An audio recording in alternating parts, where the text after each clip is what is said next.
Dear friends, dear students, welcome to online platform of Dr. APJ Abdul Kalam Technical University, Lucknow.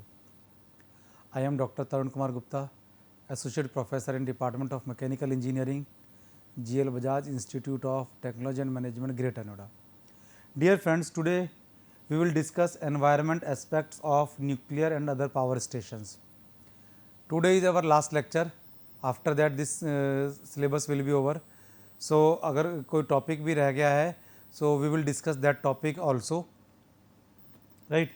So the today's contents, जो contents आज हम discuss करेंगे, those are nuclear waste and classifications, ways for disposal of nuclear waste, effect of acute radiation exposure, uses of radiations, pollution from hydroelectric power plant and solar power stations, and last topic electricity generation from city garbage. ये topic पीछे कहीं शायद रह गया था तो I have include this topic here, right. So सबसे पहले हम न्यूक्लियर वेस्ट की बात करते हैं. देखिए न्यूक्लियर पावर प्लांट क्या है. न्यूक्लियर पावर प्लांट है where we are using some radio active material to generate the electricity. So उनको हमने कहा nuclear power plant. Whenever we are using nuclear power plant तो उसमें जो भी हम रेडियो एक्टिव मटेरियल यूज़ कर रहे हैं वो रेडियो एक्टिव मटेरियल कभी भी फिनिश नहीं हो रहा. उस रेडियो एक्टिव मटेरियल को यूज़ करने के बाद वहाँ से अगेन रेडियो एक्टिव मटेरियल ही वेस्ट बचता है. ठीक है. उसके साथ साथ क्या है कि उस प्लांट में जो मशीनरी यूज़ कर रहे हैं, वेस्ट यूज़ कर रहे हैं, कॉटन यूज़ कर रहे हैं, लेट से पंप यूज़ कर रहे हैं, टरबाइन यूज़ कर रहे हैं, वो भी थोड़े से उनमें भी रेडियो एक्टिविटी आ जाती है. So they all are also consider as nuclear waste. So nuclear waste are the waste that contain radio active materials. अब यहाँ पर रेडियो एक्टिव मटेरियल का मतलब केवल ये नहीं है कि भाई यूरेनियम ही है. यहाँ पर nuclear waste are usually byproduct of nuclear power generation and other application of nuclear fission और न्यूक्लियर टेक्नोलॉजी. ये एक सिंबल आप देख रहे हैं, मैंने बड़ा सा एक सिंबल यहाँ पर ड्रॉ किया हुआ, बनाया हुआ है. ये सिंबल क्या है? This symbol is a nuclear waste symbol. तो जहाँ भी न्यूक्लियर वेस्ट स्टोर किया जाएगा, रखा जाएगा, वहाँ पर इस सिंबल को बना दिया जाएगा जिससे कि सभी को ये पता पड़ सके कि यहाँ पर न्यूक्लियर वेस्ट है, राइट. और उससे दूर रह सके या उसको किसी पर्पज़ के लिए यूज़ करना है. तो it is just for giving the information to the people कि this is a place where nuclear waste is stored. अगर हम न्यूक्लियर वेस्ट की क्लासीफाई करें तो न्यूक्लियर वेस्ट को दो तरीके से हमने क्लासीफाई किया हुआ है, एक कैटेगरी वाइज और एक basis on of the radio activity. मैं कैटेगरी वाइज बात करता हूँ तो कैटेगरी वाइज है solid, liquid and gas waste. Solid waste, liquid waste, gas waste, इन तीनों को अभी हम डिस्कस करेंगे. और अगर हम क्लासिफिकेशन करते हैं based on radioactivity, so high level waste, medium level waste and low level waste. Here you must know, ये जो वेस्ट मैंने लिखे हैं high level, medium level, low level, तो ये जो हाई लेवल वेस्ट है these are approximately 3% of the total waste. जितना भी न्यूक्लियर पावर प्लांट में वेस्ट है उसका अप्रॉक्सीमेटली 3% हाई लेवल वेस्ट होता है, अप्रॉक्सीमेटली 7% मीडियम लेवल वेस्ट होता है and approximately 90% low level waste होता है.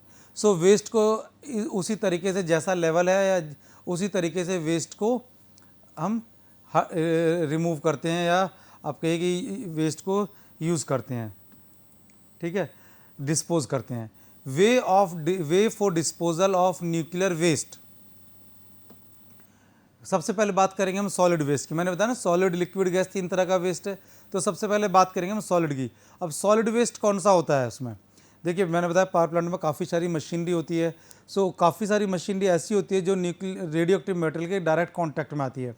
जैसे कि वेरियस पंप हो सकते हैं, कंडेंसर हो सकते हैं, ठीक है, और केसिंग हो सकती है. सो काफ़ी सारे पार्ट्स हैं और कंट्रोलिंग रॉड्स हैं. तो all these comes in direct contact with the radio active material. So solid waste consist of scrap material और discarded object contaminated with radio active matter. These waste, if combustible, are burnt and the radioactive matter is mixed with the concrete, drummed and shipped for burial. Non-combustible solid waste are always buried in deep in ground. अब देखिए ये जो burn हो सकते हैं उनको controlled environment में burn किया जाता है और बर्न करने के बाद उनको कंक्रीट के साथ मिक्स करके, ड्रम करके उसको कहीं भी बरी कर दिया जाता है, और जो नॉन कंबस्टिबल वेस्ट है उनको डीप ग्राउंड में ऐसे ही बरी कर दिया जाता है। और ये ध्यान रखा जाता है, वहाँ ये सिंबल भी लगा दिया जाता है, उसका रिकॉर्ड भी रखा जाता है कि हमने उस वेस्ट को कहाँ पर बरी किया हुआ है, सो दैट वहाँ पर हम दोबारा से उस जगह को डिग ना कर सकें। ठीक है, लिक्विड वेस्ट की बात करते हैं तो लिक्विड वेस्ट को दो तरीके से हम डिस्पोज करते हैं। एक तो डाइल्यूट करते हैं, और उसके बाद उसका जो है स्मॉल वॉल्यूम्स और करके स्टोर किया जा सकता है। जैसे डाइल्यूशन की मैं बात, पहले तो आपको पता होना चाहिए लिक्विड वेस्ट है क्या। लिक्विड वेस्ट जो है in most of the terms liquid waste is the you can say water, या मॉडरेटर हम यूज़ कर रहे हैं, या हैवी वाटर यूज़ कर रहे हैं, नॉर्मल वाटर यूज़ कर रहे हैं, so that is liquid waste. The liquid waste are diluted with large quantity of water and then released into the ground. This method suffers from the drawback that there is a chance of contamination of underground water if the dilution factor is not adequate. हम करते क्या है, देखिए, because I have visited nuclear power plant, so मैं बताता हूँ कि हमने जो लिक्विड वेस्ट है उसको डाइल्यूट किया, और डाइल्यूट करने के बाद जब dilution is sufficient, dilution factor जो वो सफिशेंट एडिक्वेट है, तो डाइल्यूट करने के बाद उसको वाटर में थोड़ा थोड़ा रिलीज़ करते हैं, बहुत ज़्यादा क्वांटिटी रिलीज़ नहीं करते, बिकॉज ज़्यादा क्वांटिटी रिलीज़ करेंगे तो वाटर में रेडियो एक्टिविटी आ जाएगी। जैसे कोई रिवर अगर फ्लो कर रही है, उस रिवर में थोड़ी थोड़ी क्वांटिटी उसमें रिलीज़ करते रहते हैं, और जिससे कि फ्लोइंग वाटर है, फ्लोइंग वाटर में वो बहुत सारे वाटर के साथ मिक्स हो जाता है और एकदम डाइल्यूट हो जाता है, जिससे कि जो वाटर लाइफ, एक्वेटिक लाइफ, वो भी डिस्टर्ब नहीं होती है। If it is not possible, dilute करना पॉसिबल नहीं है, तो क्या करते हैं, उसको कंसंट्रेट कर लेते हैं। फिर अगर ठीक है, when dilution of radio active waste, liquid waste is not desirable due to amount और nature of isotopes, the liquid waste are concentrated to small volume. फिर उसको कंसंट्रेट कर लो। अगर डाइल्यूट करना पॉसिबल नहीं, डाइल्यूट करके रिलीज करना वाटर बॉडीज में पॉसिबल नहीं है ड्यू टू एनी रीजन, तो कंसंट्रेट कर लो। कंसंट्रेट करने से क्या हो गया, उसका स्मॉल वॉल्यूम हो गया, and that small volume is stored in underground tanks. The tank should be assured long-term strength, and leakage of liquid from the tank should not take place, otherwise leakage of contents from the tank may lead to significant underground water contaminations. So आपने क्या किया, इसको concentrate किया, concentrate करके small volume बना दिया, small volume बनाने के बाद इसको टैंक में कवर्ड किया, और अंडरग्राउंड टैंक में भी कर सकते हैं, और टैंक में करके मैं अभी आपको डायग्राम दिखाऊंगा, फिगर दिखाऊंगा कुछ, और अर्थ में बरी कर दीजिए या माउंटेन्स में बरी कर दीजिए, और कोशिश और आपकी प्रैक्टिस ये होनी चाहिए कि जो टैंक है वो इस तरह के हो कि जिससे लीकेज ना हो, क्योंकि अगर ये वाटर लीकेज होता है तो it will contaminate the ground water, या आसपास रेडियो एक्टिविटी फैलेगी, जिससे कि अगर कोई पीपल कॉन्टैक्ट में आते हैं, ह्यूमन कॉन्टैक्ट में आते हैं, तो they can suffer a lot. Now see this diagram, in this diagram you can see these diagrams are of various agencies, और एक कंटेनर है, इन कंटेनर्स में लिक्विड वेस्ट को कलेक्ट किया हुआ है। देखिए ये DMT ग्रुप का हमने लिया हुआ है, रेडियो एक्टिव वेस्ट डिस्पोजल, एक कंटेनर्स में उन्होंने लिक्विड वेस्ट को किया हुआ है। और अगर आप ये देखें तो इस आपको देखने से लग रहा होगा it is some underground structure, और यहाँ पर ये सिंबल इन्होंने ये लगाया हुआ है, देखिए ये सिंबल यहाँ पर लगाया हुआ है, ये जो सिंबल ये शो कर रहा है कि यहाँ पर रेडियो एक्टिव वेस्ट यहाँ पर स्टोर किया हुआ है। दूसरा डायग्राम आप देखिए, दूसरा डायग्राम भी न्यूक्लियर वेस्ट का, ये कोबरा गैलर्ट से लिया हुआ है हमने। देखिए ये ड्रम यहाँ पर लगाए हुए हैं, इन ड्रम्स के अंदर न्यूक्लियर वेस्ट है, और अगर आप इसको ध्यान से देखेंगे तो ये एक डिग किया हुआ है, एक पिट बनाया हुआ, उस पिट में ये स्टोर किया है, और ये वॉल बनानी शुरू कर रहे हैं, और यहाँ पर इसको फिर स्टोर कर देंगे। अगर इस डायग्राम को आप देखें, इस डायग्राम में भी देखिए, आप देखिए कहीं इनसाइड द रॉक्स माउंटेन्स, कहीं भी देखिए कुछ ऐसा लगा जैसे कोई केव है ये, और केव के अंदर ये ड्रम्स काफ़ी सारे रखे हैं, और इन ड्रम्स में लिक्विड वेस्ट स्टोर किया हुआ है। ठीक है, और अगर आप इस डायग्राम को आप देखें, this diagram is taken from the Finland built tomb store to store the nuclear waste so that it can survive for approximately 1 lakh years. So ये एक टॉम्ब उन्होंने बनाई है, इसके अंदर सारा लिक्विड स्टोर कर दिया है, और उन्होंने एक्सपेक्टेशन ये किया कि ये लगभग 1 लाख साल तक ये यहाँ पर रहेगा। तो इस तरीके से dear friends, nuclear liquid waste को हम स्टोर कर सकते हैं इन कंसंट्रेशन। ठीक है, इसके बाद बात करते हैं गैसियस वेस्ट की। अब देखिए गैसियस वेस्ट क्या है, काफ़ी सारी गैसेज यहाँ पर रिलीज़ होती हैं, और वो गैस रेडियो एक्टिविटी उन गैसेज में होती है। सो उस गैस का हम क्या करें, कितना स्टोर करें उस गैस को. So gases waste can mostly result in atmospheric pollution. Gaseous waste are generally diluted with air, passed through filter and then released to atmosphere through large chimneys in a controlled manner. Right? Care should be taken for population density and wind direction and velocity. अब देखिए होता क्या है, जो nuclear power plant है, nuclear power plant generally city से बाहर होता है और इस तरह से होता है कि पॉपुलेशन डेंसिटी वहाँ पर बहुत ज़्यादा नहीं हो, एग्रीकल्चर लैंड हो या फॉरेस्ट हो, उस तरीके का आसपास होता है. एक चिमनी उसमें लगाई जाती है. चिमनी की हाइट का 100 मीटर और समटाइम 100 मीटर से भी ज़्यादा होती है. सो एक एयर डायरेक्शन के लिए वहाँ पर सिस्टम लगा होता है जो ये बताता है कि एयर किस डायरेक्शन में फ्लो हो रही है और कितनी वेलोसिटी से फ्लो हो रही है. सो एक बार एक लेट से ईस्ट डायरेक्शन में थोड़ी सी गैस रिलीज़ कर दी, इसके बाद नेक्स्ट 6 और 8 आवर्स तक ईस्ट डायरेक्शन में रेडियो एक्टिव गैस को रिलीज़ नहीं करते. फिर वेट करते हैं कि एयर की डायरेक्शन चेंज हो, वेस्ट हो या साउथ हो या नॉर्थ हो, फिर किसी और डायरेक्शन में थोड़ी सी गैस को रिलीज़ कर देते हैं. There is set calculation. So based on air velocity and population density कितनी एयर उस डायरेक्शन में रिलीज़ करनी है. सो थोड़ी थोड़ी एयर अलग अलग डायरेक्शन में रिलीज़ करते रहते हैं, गैस एयर की डायरेक्शन, विंड की डायरेक्शन और वेलोसिटी के बेस पर. सो दैट धीरे धीरे जो गैसियस वेस्ट है ये जनरेट भी होता जा रहा है और इसको रिलीज़ भी करते जा रहे हैं. ठीक है. So in this way gaseous waste can be handle. Now इसके बाद बात करते हैं, मैंने आपको बताया था कि दूसरा क्लासिफिकेशन मेथड है लो लेवल, मीडियम लेवल और हाई लेवल वेस्ट. सो लो लेवल वेस्ट की पहले बात करते हैं, डिस्पोज कैसे करते हैं लो लेवल वेस्ट को. So low level radio active waste consist of contaminated solids, liquids, animal carcasses, small sealed sources.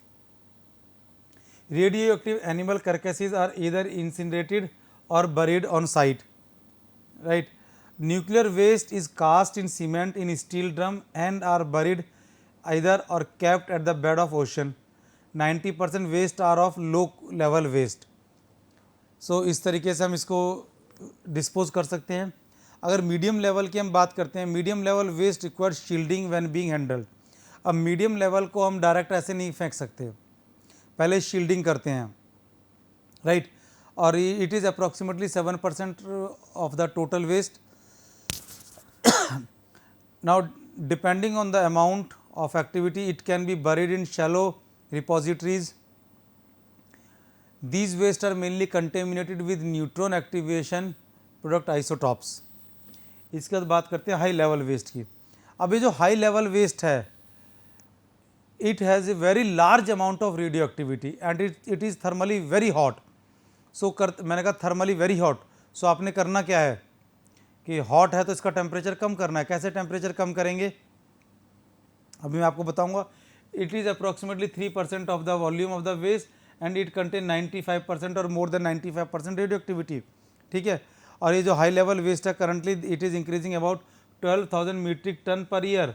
अब मैंने कहा कि ये थर्मली हॉट है तो इसको क्या करते हैं, वाटर में पहले साइट पर ही वाटर में डिप करके रखते हैं. और वाटर में डिप करते हैं लगभग 5-6 मंथ तक वाटर में डिप करके रखते हैं. सो दैट वाटर में इसकी water will absorb the heat और इसका टेम्परेचर कम हो जाए. Most high level waste consists of plutonium 238, 239, 240, 241, 242, neptunium, uranium. So high level waste ये होते हैं. इनको बहुत ही इस तरीके से इनको डिस्पोज किया जाता है और इफ़ पॉसिबल तो इनको बिल्कुल डेजर्ट में या डीप सी में डिस्पोज किया जाता है और सीमेंट का कंक्रीट का कंटेनर बनाया जाता है. और and the thickness of concrete container is more than 2 feet. Wall thickness of concrete container is more than 2 feet. So उस तरह का बना करके इसको डीप सी में या डेजर्ट में बरीड किया जाता है. और if this waste can be used for any laboratory purposes तो इसको लेबोरेटरी पर्पज़ के लिए भी यूज़ कर सकते हैं. Then effect of acute radiation exposure. Right. The new international system means SI unit of radiation dose expressed as absorbed energy per unit mass of tissues. The SI unit Gray is the SI unit has replaced the older unit rad, right. अब 1 gray कितना होता है, 1 gray is 1 joule per kilogram which is equal to 100 rad, right. Now if the radiation exposure is less than 0.25 gray, there is no observable effects, right. But if ये जो exposure है, if exposure is in the range of 0.25 to 1 gray, white blood cell count drops. So ये एक problem होती है, right. But अगर 1 से ज़्यादा हो उस केस में क्या होगा, if 1 to 2 gray absorb dose, इसको हम कहेंगे माइल्ड रेडिएशन सिकनेस। इसमें क्या होगा, nausea and vomiting within 24 to 48 hours, headache, fatigue, weakness. So ये सब प्रॉब्लम्स वहाँ पर होनी शुरू हो जाएंगी। और अगर इससे भी ज़्यादा डोज एब्जॉर्ब हो गई, एक्सपोजर इससे भी ज़्यादा है 2 to 3.5 ग्रे, इसको कहेंगे moderate radiation sickness.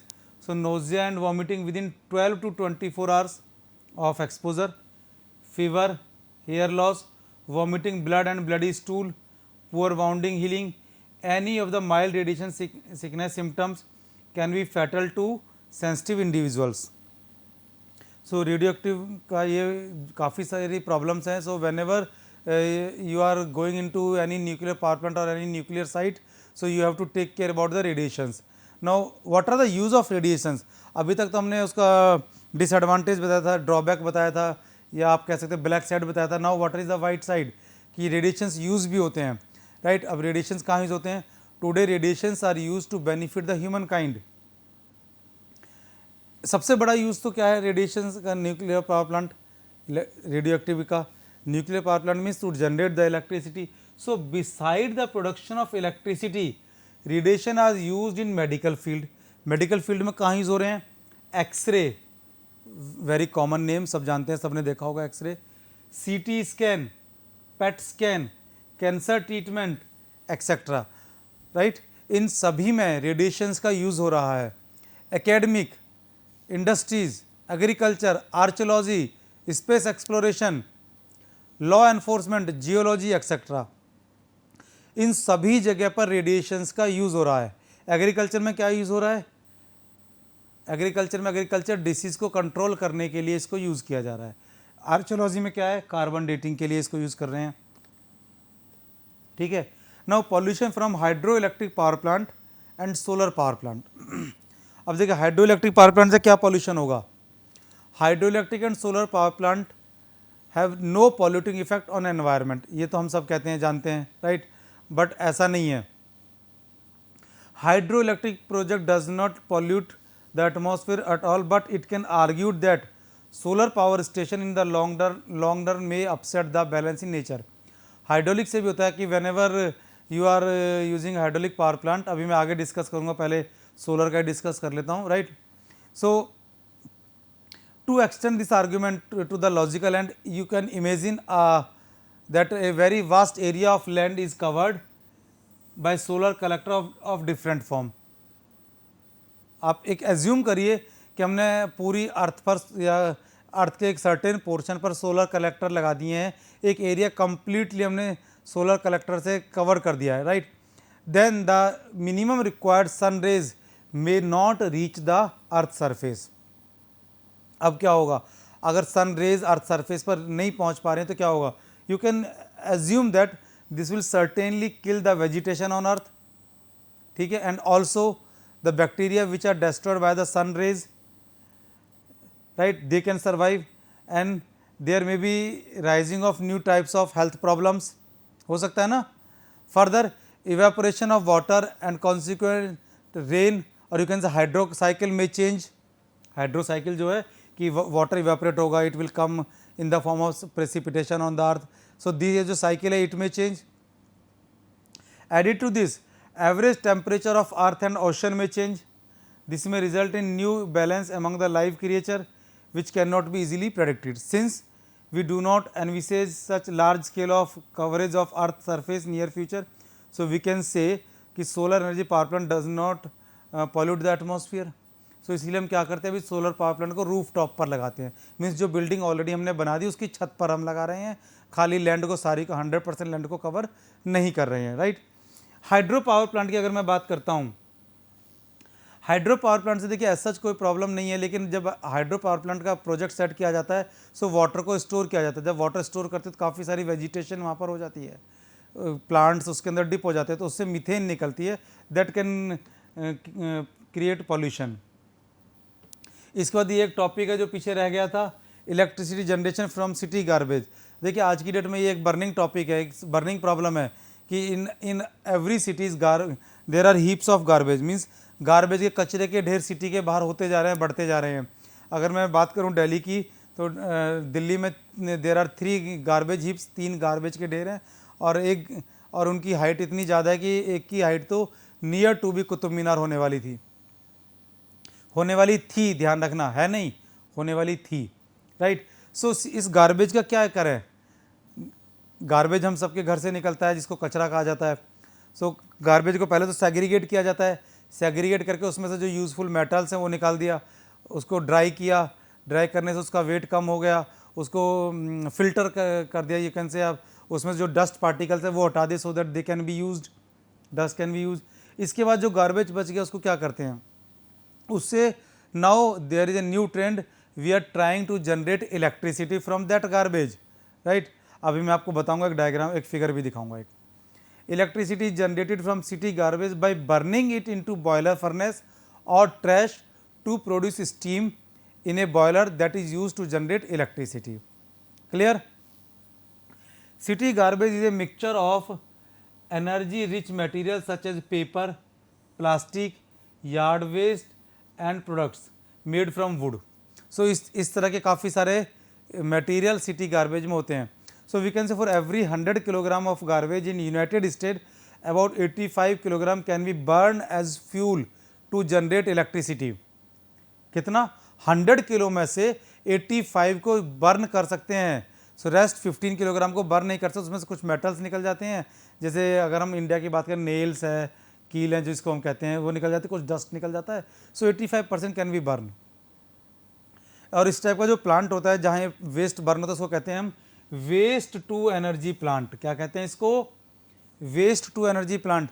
So waste to energy plant reduce 2000 kilogram of garbage to ash weighing about 300 kilogram. Means 2000 kilogram garbage को वो कन्वर्ट कर देता है अप्रॉक्सीमेटली 300 किलोग्राम ऐश में. सो वॉल्यूम रिड्यूस हो गया, और वॉल्यूम रिड्यूस हो गया तो क्या हुआ, इस ऐश को आप कहीं यूज़ भी कर सकते हो for various purposes. I have already discuss in chapter lecture 13 of thermal power plant. So there are different type of waste to energy systems और technology. The most common type used is mass burn system, where unprocessed city garbage is burned in a large incinerator with a boiler and a generator for producing electricity. अब देखिए मैं एक दिखाता हूँ, एक diagram आप देखिए, फिगर देखिए. ये डस्टबिन बनाया है मैंने विच शो सिटी गार्बेज. ठीक है, रिड्यूस, रीयूज, रिसाइकल, तीनों चीज़ हमने लिखी हैं. इस गार्बेज में से पहले तो कोशिश करें रिड्यूस करने की. रिड्यूस कैसे किया, हमने कुछ मेटल्स हैं उसको अलग कर लिया, ठीक है, और डस्ट को अलग कर लिया. फिर रीयूज़, जिस प्लास्टिक को रिसाइकिल कर सकते हैं उस प्लास्टिक को हमने रिसाइकिल करने के लिए अलग कर लिया, दिस इज रीयूज़. इसके बाद आता है रिसाइकिल, जिसको रिसाइकिल कर सकते हैं उसको रिसाइकिल कर लिया. जब कुछ नहीं कर सकते तो हमने क्या किया, प्रोसेसिंग किया फिर हमने. सो इस डस्ट को यहाँ पर फेंक दिया. आप देखिए इस डस्ट में से फाउल स्मेल भी है, तो उसके बाद क्या किया हमने, इस डस्ट को यहाँ से पिक किया और यहाँ पर डाल दिया इंसिनरेटर में for combustion purpose. There is a boiler where fuel is burn, और इसकी कुछ हीट यहाँ पर आ रही है जिससे कि ये ड्राई हो जाए, और ड्राई होने के बाद ये इसका जो वेट कम हो जाता है, वाटर पार्टिकल्स यहाँ से रिमूव हो जाते हैं, और ये एक गेट यहाँ पर दिया हुआ है. सो एज़ पर रिक्वायरमेंट ये कम ज़्यादा होता है इसकी ओपनिंग. सो जितना है वो यहाँ पर आ जाएगा as per requirement, and this fuel will burn. Burn होने के बाद ये डस्ट यहाँ पर आ गई सारी, और एयर यहाँ से सप्लाई कर दी हमने. एक ब्लोअर भी यहाँ लगाया हुआ है, एयर सप्लाई कर दी. एयर यहाँ से जा रही है तो कुछ डस्ट पार्टिकल्स को वो अपने साथ ले जाती है. ये एयर यहाँ से इस तरीके से फ्लू गैसेज जा रही हैं. Again dust will collect here, और ये अब देखिए दिस इज सुपर हीटर, और ये बॉयलर की ट्यूब्स हैं. सो इकोनोमाइज़र से यहाँ पर वाटर आ रहा है, water will heated here, it will collect here, और यहाँ से जो स्टीम है wet steam it will come to the super heater. इस सुपर हीटर में से अब देखिए ये सुपर हीटेड स्टीम यहाँ पर जा रही है टरबाइन के पास पावर जनरेशन के लिए, इलेक्ट्रिसिटी जनरेट होने के बाद ये सिटी में डिस्ट्रीब्यूट हो गई। नाउ यहाँ से वेट स्टीम आई, कंडेंसर में गई, कंडेंसर से कूल किया हमने इसको, और ये वापस इकोनोमाइज़र के थ्रू, पाइपलाइन के थ्रू यहाँ पर ये आ गई, राइट। इसके बाद ये देखिए this is a dust collector system, completely dust collector system. So dust is collected here, flue gas moving from this passage, dust is collected so that completely dust is collected so that environment can not damage, pollution ना हो, और finally ये जो dust है इसको hot water flue gases को atmosphere में discharge कर दिया, और यहाँ पर कंडेंसर के वाटर को वापस कूल करके रीयूज़ कर लेते हैं। So this is waste to energy plant, right. तो अभी इस तरह के वेस्ट टू एनर्जी प्लांट जो है इसका कंसेप्ट मार्केट में आने लगा है, और अगर मैं अभी बात करूँ तो मैं आपको दिखाऊंगा कि एक वेस्ट टू एनर्जी प्लांट अभी दिल्ली में इनोग्रेट हुआ है, और process of generating electricity from city garbage has 7 steps. Waste is dumped from garbage truck into a large pit where an electromagnet segregate all ferrous materials, right. A giant claw on a crane grab waste and dump it into a combustion chamber. The waste which is here now known as fuel, that waste is burned and it release some heat. The heat convert water into steam in the boiler. The high pressure steam turn the blade of turbine generator to produce electricity. An air pollution control system remove pollutant from the combustion gas before it is going to release in a smokestack. Ash is collected from the boiler and air pollution control system. Right now, see, recently on Thursday, October 20, 2022, Union Home Minister Shri Amit Shah ji inaugurates a waste to energy plant at Tughlakabad, New Delhi. तो देखिए ये उसका एक pick है जो recently अभी श्री अमित शाह जी ने इनोग्रेट किया है। सो ये ऑन दिस डेट ये उसका पिक है। सो इस तरीके के पावर प्लांट आज की डेट में इंस्टॉल होने लगे हैं, सो दैट वेस्ट से एनर्जी जनरेट होने लगे। So dear friend, this was the last lecture of this subject. So मेरे हिसाब से ये सारा सब्जेक्ट फिनिश हो गया है। Best of luck for all of you, best of luck for exams. Thank you for listening, thank you very much.